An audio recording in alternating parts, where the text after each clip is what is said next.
Prophet sallallahu alayhi wa sallam making wudu. Allahu Akbar.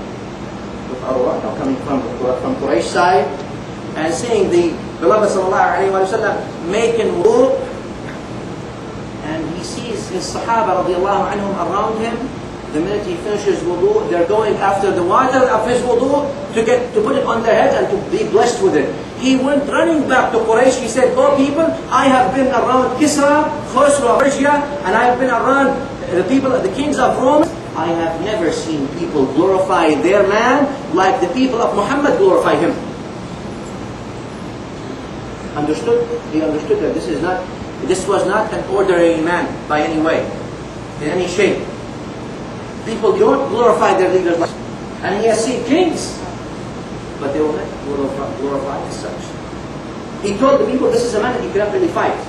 Because if you fight him, it means you have to kill every single one of his companions before you get to him.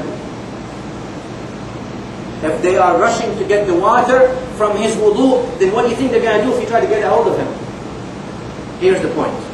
Urwa ibn Mas'ud was trying to make to Quraysh. Of course now, the events move on, let's move on fast with it. And the Prophet ﷺ sends Uthman ibn Affan, he sends him to Quraysh because Uthman had relations with the leaders of the people in Quraysh. Maybe this was a way to soften them and to tell them the message of the Prophet ﷺ. The message is that we are coming for Umrah, just to go around the Kaaba. We are not coming to fight. And therefore we only have our swords, we didn't bring anything else. Of course, throughout these negotiations, back and forth, the people who were around Prophet ﷺ showed always, dear brothers and sisters, in times of trouble, not in times of well. When things are going well, everything is nice and dandy. But when things are not going so well, then that's when you discover the true qualities of people. When people are around hardships and difficulties, that's when you see whether they shine or they don't shine. And the Sahaba around the Prophet ﷺ have proven once again that they are worthy of carrying this mission and being around the Prophet ﷺ and they bay'ah and all these things to go along and ahead with him. Quraysh, of course, received now Urwa ibn Mas'ud Thaqafi, received Uthman ibn Affan. Well, they figured there's a pride issue. And the pride issue was very dominant among, of course, the Arabs, and that was the reason for many of their wars. As you all know, for centuries, the Arabian Peninsula was locked in wars and violence, fueled by ego, ignorance, pride, all these things. They would fight amongst each other for 40 years for one word, one said to the other, or one line of poetry, one said to the other. 40 years, that would lead to 40 years fight. Now, Quraysh sends Suhail bin Amr, a man to negotiate. They don't want the Prophet, they got a meeting that they don't want to have the Prophet ﷺ and his companions come into Mecca this year. Impossible. So they sent Suhail bin Amr ila Nabi ﷺ to negotiate with him. And this man came to the Prophet ﷺ trying to tell him, first of all, Ya Muhammad, there is no way for you to come to Mecca this year. Really, there was a way. Because the Prophet ﷺ had 1,400 people and they had their swords. It is enough for you to go and overwhelm Mecca. At least it would have been a good fight. So really, Suhail bin Amr was not coming from a very strong point of view. He was not coming from a very strong position, but still demanding. Look at this. Some people are like that. They make conditions on you, though they are not in terms of power. But if you come to Mecca, you will not go into it, or you will not enter Mecca on the bodies of every single one in Mecca. And Nabi sallallahu alayhi wa sallam could have gone to Mecca.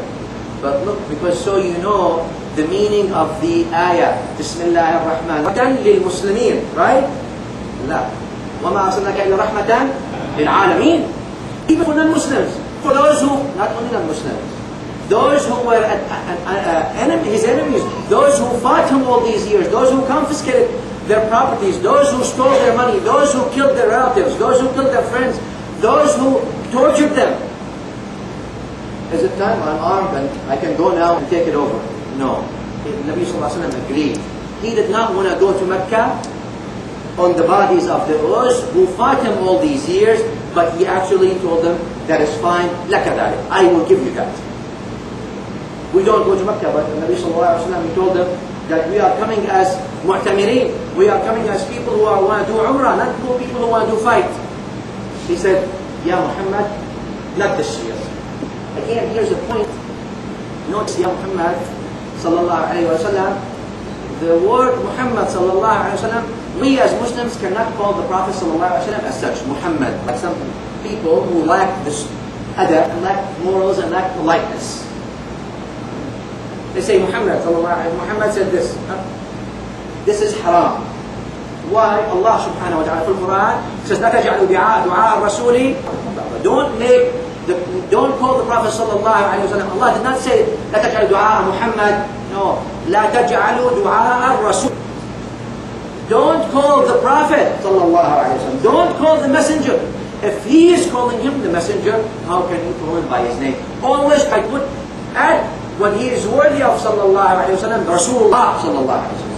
Allah mentions every single prophet in the Quran with his name.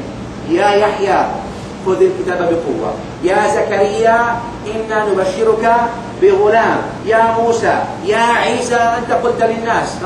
يا إبراهيم قد صدقت الرؤيا. Except when he talks about the Prophet صلى الله عليه وآله وسلم, he says يا أيها النبي إنا أرسلناك. يا أيها الرسول. So you don't call him like that. Muhammadun Rasulullah. Yes. وَالَّذِينَ مَعَهُ أَشِدَّاءُ رُحَمَاءُ بَيْنَهُم. Then Allah says Rasulullah. وَمَنْ يُعَظِّمْ شَعَائِرَ اللَّهِ فَإِنَّهَا مِنْ تَقْوَى الْقُلُوبِ. Those who glorify the sha'air of Allah. Yani you glorify al-umrah wal-hajj. Then this is from taqwa, Allah says. How about to glorify him? He who brought you the umrah and hajj. Sallallahu alayhi wa sallam. But anyway, the man was not mu'min. They agreed. They set conditions that they agreed upon. And Nabi sallallahu alayhi wa sallam put Sayyidina Mawlana Amirul-Mu'minin Ali ibn Abi Taleb as his writer, and Suhail bin Amr as the writer from the kuffar. And told Sayyidina Ali, write Bismillah ar-Rahman ar-Rahim. Now they want to write the agreement. It has to be written. Bismillah ar-Rahman ar-Rahim. Among the meanings, now we don't want to go into the meanings of Bismillah ar-Rahman ar-Rahim, but among the meanings of Bismillah ar-Rahman ar-Rahim is what? In the name of Allah, compassionate, the merciful. Ar-Rahman wal-Rahim, they both stem from one origin, which means ar-Rahmah, which means mercy. This is also a sign for us. Yani Nabi sallallahu alayhi wa sallam starts the accord with Quraysh with Bismillah ar-Rahman ar-Rahim. Look at this. So you can start your things with Bismillah ar-Rahman ar-Rahim. So you can start the day with Bismillah ar-Rahman ar-Rahim.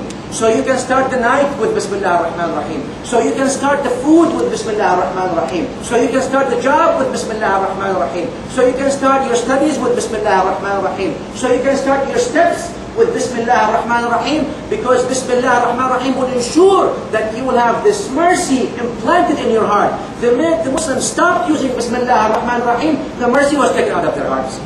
And that's why they fight with each other all the time. You have Bismillah ar-Rahman ar-Rahim. Good appetit. And thank you. Bismillah, alhamdulillah, and these things, inshallah.